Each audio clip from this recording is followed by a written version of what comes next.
Have you ever had one of those moments where something you once loved turned into your worst nightmare? It happened to me. Not just once, but twice. The first time was 10 years ago, on Halloween.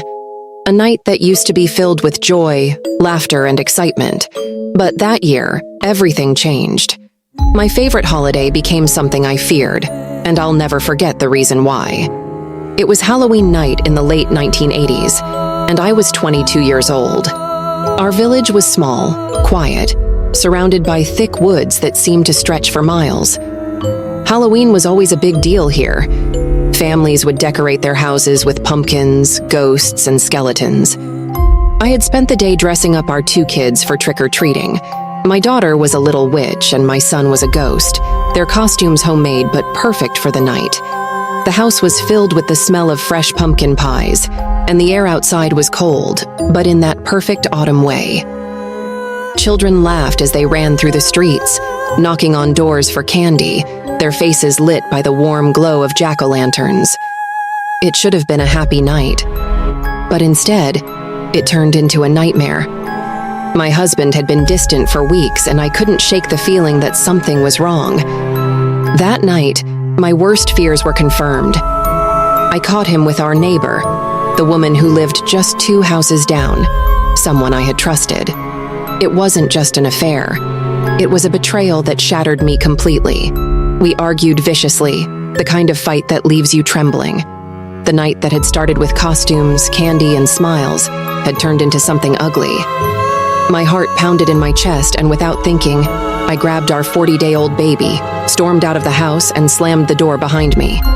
The sky had turned dark, thick clouds rolling in, and the wind had picked up. I walked aimlessly, trying to calm the storm inside me. I thought I'd head to my parents' house, but the path through the woods felt longer and darker than usual.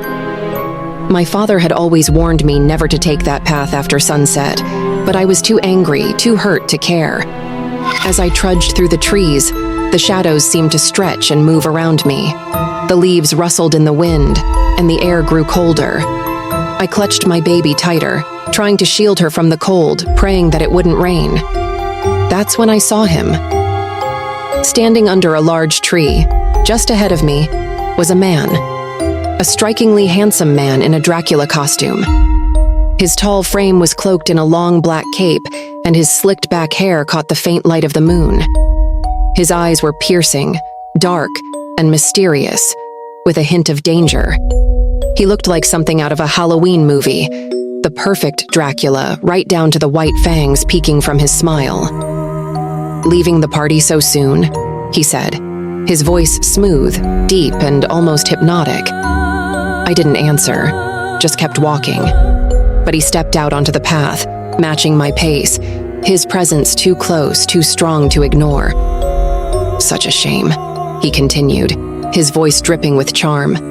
"On a night like this, with so much excitement in the air, and here you are, alone, except for the little one." His eyes flicked down to my baby, then back to me, his smile widening. I quickened my steps, trying to shake off the strange feeling his words gave me. But he didn't back down. In fact, he walked even closer, his cape billowing slightly in the wind, making him seem larger than life. "You must be tired, carrying her all this way," he said, his voice softer now, more intimate. "Let me hold her for you, just for a moment so you can rest." Something about the way he said it made my skin crawl. His words sounded kind, but there was a coldness behind them. I shook my head, gripping my baby tighter. His smile faltered only for a second, but it was enough to make my heart race. "You don't trust me?" he asked, his voice still smooth, but with an edge now. "I just want to help." I tried to keep moving, but my feet felt heavy.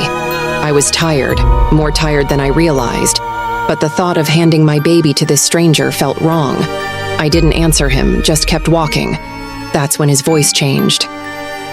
"You're making this harder than it needs to be," he said, and this time, the warmth was gone from his voice. "Give me the baby." I turned to look at him, and what I saw made my blood run cold. His once handsome face was beginning to change. His eyes, which had been dark and alluring, were now glowing a faint red. His skin, pale before, was growing almost translucent, and his smile, those perfect fangs, had grown longer, sharper.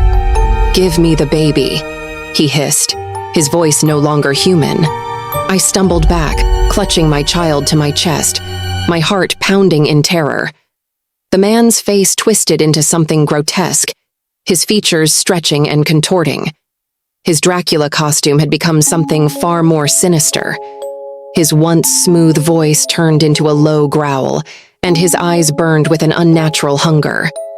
I tried to run, but the trees seemed to close in around me.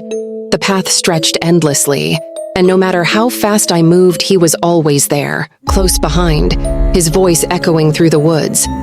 "Give her to me," he roared, his face now fully monstrous, his red eyes glowing brighter with every step.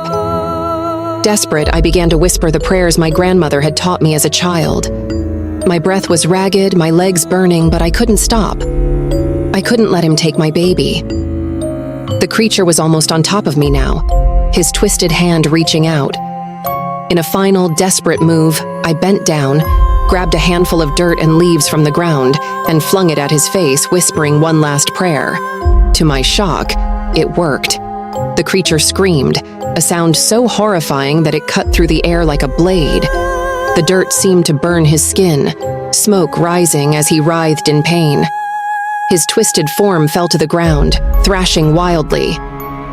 I didn't stop to look. I ran as fast as I could, clutching my baby until I finally burst out of the forest.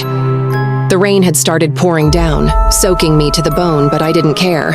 I ran straight to my parents' house, banging on the door until they opened it.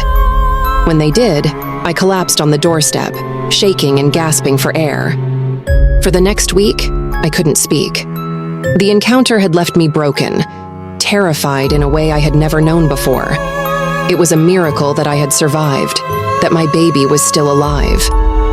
But Halloween? It was never the same again. The night I once loved was now the night I feared the most.